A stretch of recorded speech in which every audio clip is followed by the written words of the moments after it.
two things as a child that really shaped my relationship to possibility. I didn't learn to walk until I was about 2 years old. And then it was with a pair of science fiction, Forrest Gump style looking braces. It was difficult, it was painful. It wasn't a lot of fun. I would never be an athlete. I would probably never learn to run.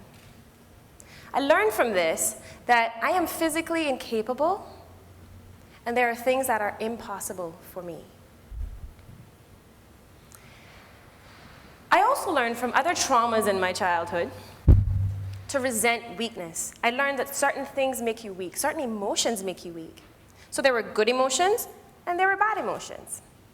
In the bad box, I had things like, in the good box, let's start there. I had things like joy, if you could find it. And there was also anger, which you'd expect to be in the bad box, but anger was good, it was useful, it was powerful, it didn't make you weak, or so I thought. And then there was the good box, the bad box.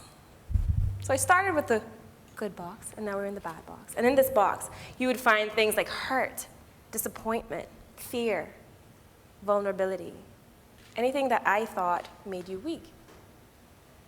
So I came into adulthood knowing that I'm physically incapable, and there are things that are impossible for me. But I also knew that I needed as much as possible to avoid the emotions in the bad box. I was also a very argumentative person, so predictably, I became a lawyer. And you know what? I hated law. But it wasn't the work itself. I just didn't like working with other lawyers. It wasn't until I started, no lawyers in the room, I hope.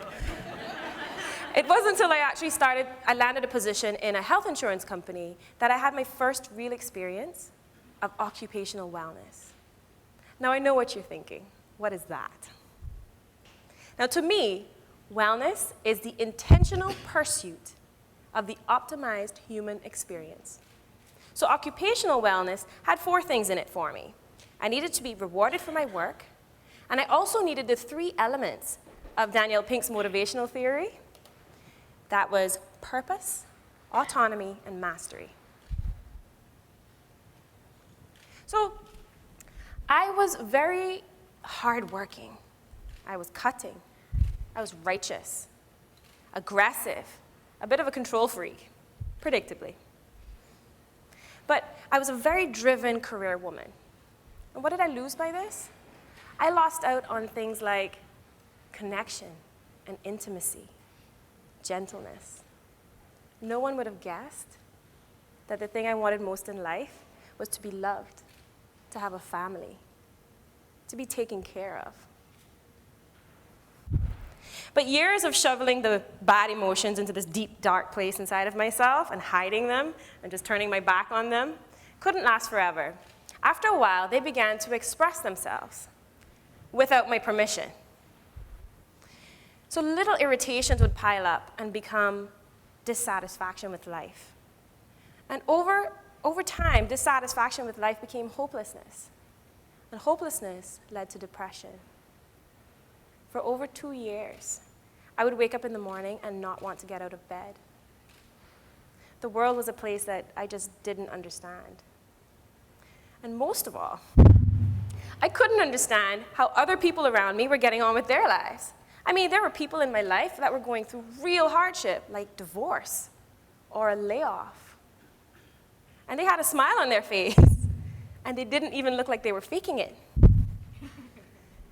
Take my roommate, for example. When we were living together, she went through a really painful breakup.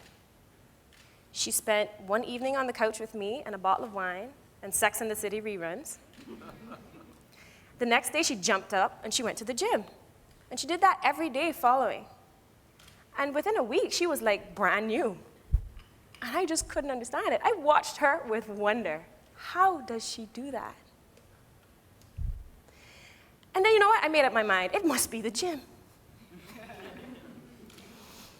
I wanted what she had, so I decided to do what she did. Now remember, this is the woman who is physically incapable, okay? But I went out and I bought myself a pair of size 8.5 running shoes, and I hit a very, very quiet road where no one could see me running, like Charlie Chaplin.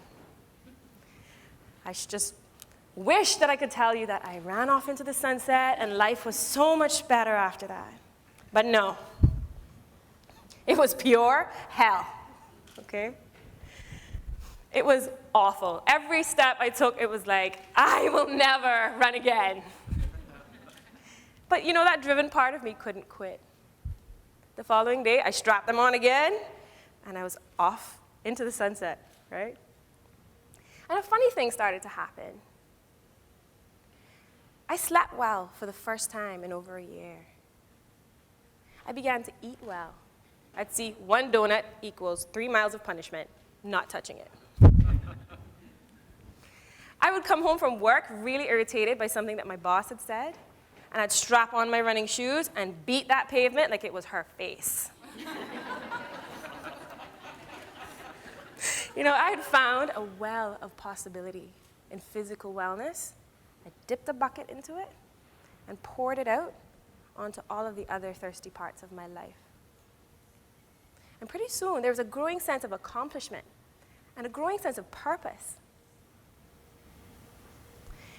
It was funny because the little girl who couldn't walk had become the woman who could run 6 miles.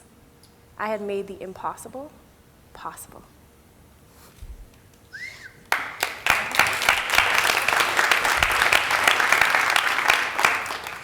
Now, James Allen once said, "Men attract not that which they want, but that which they are." Now, I believe that wellness is an access to our greatness.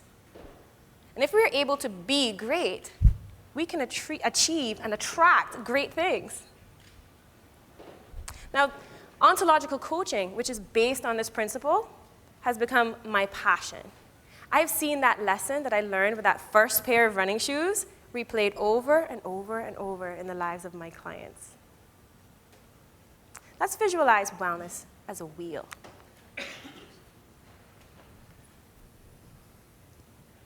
Arthur Ashe once said, "Start where you are, use what you have, and do what you can."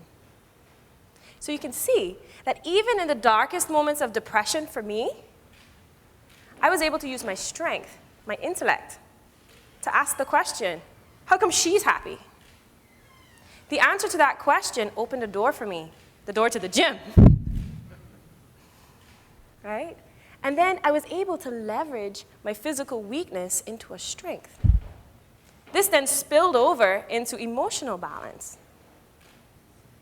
And I was finally fit for human interaction. And this built a social bridge.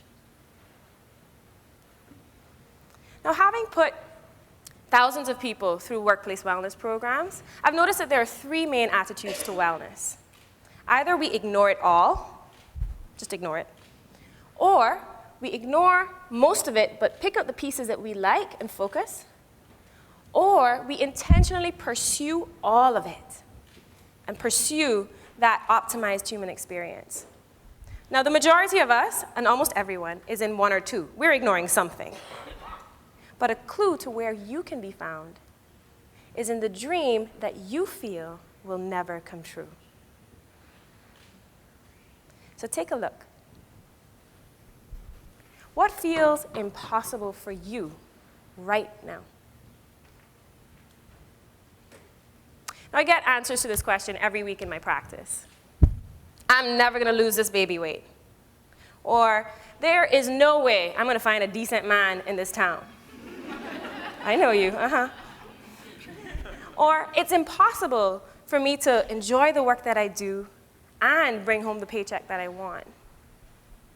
So the clue to where you are unwell is in the thing that you feel is impossible. But it doesn't have to end there. Just like the little girl who couldn't walk but learned to run, you too can leverage the thing that you're best at. You just open the door that's most available and closest to you. You have 7 to choose from. Now, breakdowns will happen. We know this. I don't run 6 miles every week. But the thing about breakdowns is when we experience them, the key is to just get back in there. And you don't have to go back in the way that you started. You can choose any of those 7 doors at any time and just get right back in. Now imagine also that you are not on this journey by yourself. You bump into loads of people. You come into contact with loads of people every day. My dream is that each one of you will see each one of them as a partner in your wellness. You could be that spark, like my roommate, that brings them to life, but with their own fire. This is what is in my heart, to create a community, to create a world of people who, through wellness, gain access to their own greatness and make the impossible possible.